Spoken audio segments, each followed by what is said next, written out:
Medical experts across the country and here in the metro say people are not taking advantage of hospice care. When they do, it's usually too late. Serese Cole explains in this month's Health Check. No one likes unfinished business. Crocheted dolls, crocheted Afghans, crocheted pillowcases, you name it, it was crocheted.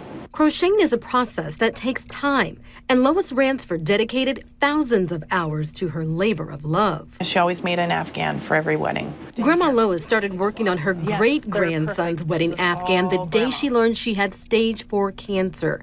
The cancer had already spread to her brain. The family called hospice. They helped us get the things in the house that she needed on the meds to kind of shrink the swelling in the brain. They moved us into these beautiful suites, and all of our family could be around her and with her. Grandma Lois benefited from hospice care for nearly 3 months. Her caseworker says the stay for most patients is 2 weeks or less.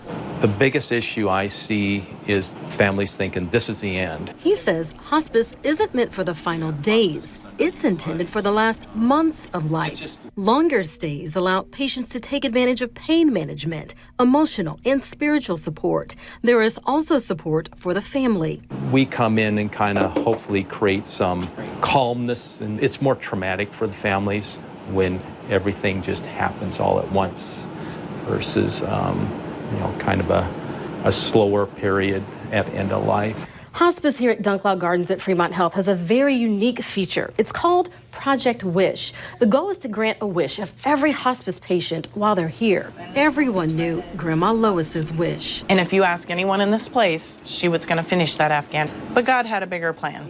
She didn't get to get it done. She didn't, but hospice did. Pastor Jess here with hospice took it home that day, the day she passed. He gave it to his wife, and using Lois's hooks, she tied up the loose threads And brought it back to me the next morning. finishing what Lois started, a gift for her great-grandson and a tangible sign of the support and care she received in her final hours. This is all Grandma. All And these are their thanks to wedding hospice. In Fremont, with photographer Dustin Dales, Serese Cole, 6 News. Some families avoid hospice services because they fear the cost, but hospice managers of Fremont Health say money should not be a factor. Medicare covers hospice patients' expenses for 6 months as long as patients meet the criteria.